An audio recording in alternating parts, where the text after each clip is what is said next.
Welcome back to dictation club. बिना punctuation के उक्त डिक्टेशन 80 शब्द प्रति मिनट की गति से है। स्टार्ट। शिक्षा के दो उद्देश्य हैं। एक, छात्र को नागरिक के रूप में खड़ा करना और दूसरा, उसे उसकी आजीविका और उसकी प्रगति के लिए सशक्त बनाना। इसके लिए कम से कम 10वीं 12वीं कक्षा की शिक्षा, नियमित शिक्षा होनी चाहिए।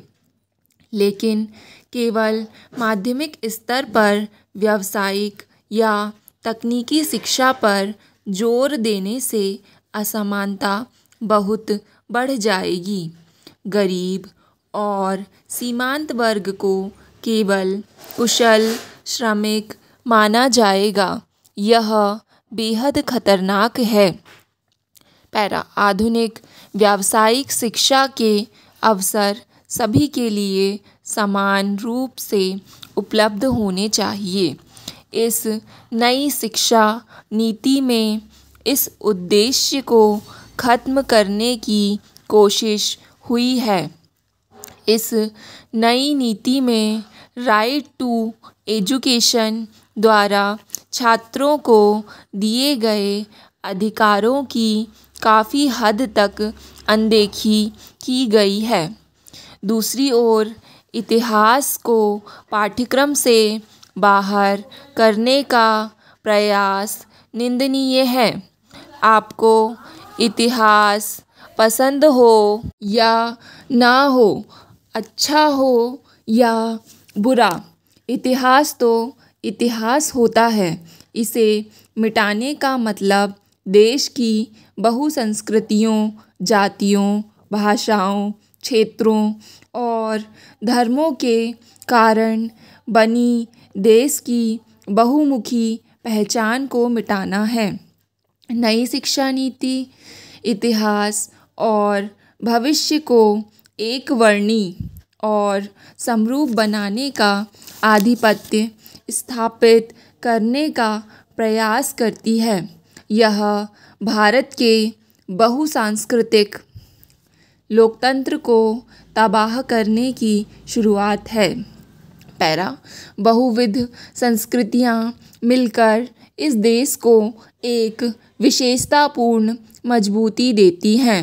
उन्हें फलने फूलने के लिए खुलापन चाहिए, वह कमज़ोर पड़ रहा है। गुंथी हुई गांठों को ढीला करने का यह प्रयास है। पैरा। नई शिक्षा नीति छात्रों को मातृभाषा में सीखने, पढ़ने और लिखने में मदद करेगी। इससे बच्चों का सर्वांगीण विकास होगा। मेडिकल शिक्षा की पढ़ाई भी हिंदी और स्थानीय भाषाओं में शुरू करने की पहल की जा रही है। पैरा। शिक्षा के अलावा बच्चों के कौशल विकास, व्यक्तित्व और नैतिक मूल्यों के विकास पर भी ध्यान दिया जाएगा। इस नीति का मकसद शिक्षा को उपनिवेशवाद से मुक्त करना, आकांक्षाओं को प्राप्त करना, साथ ही हमारी भाषाओं, संस्कृति और ज्ञान पर गर्व पैदा करना है।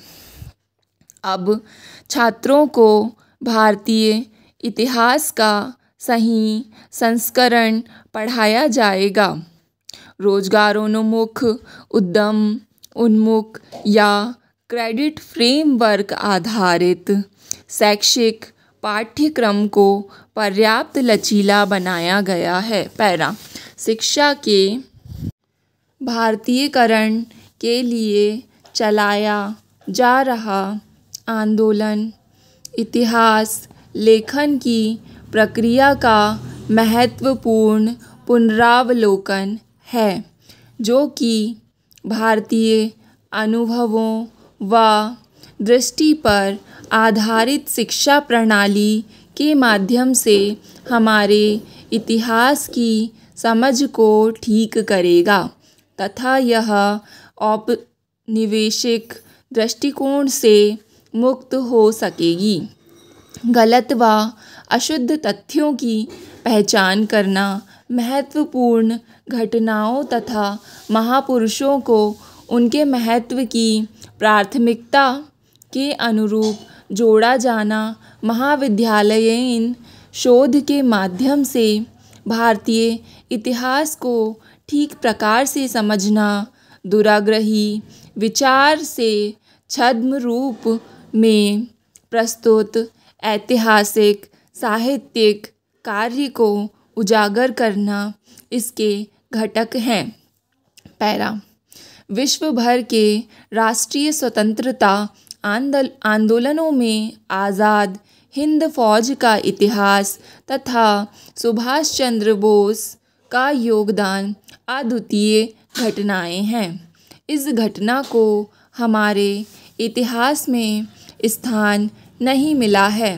विद्यार्थी सिकंदर और नेपोलियन के विषय में तो जानते हैं, बाजीराव के विषय में केवल फिल्मों के माध्यम से ही जान पाते हैं। स्टॉप।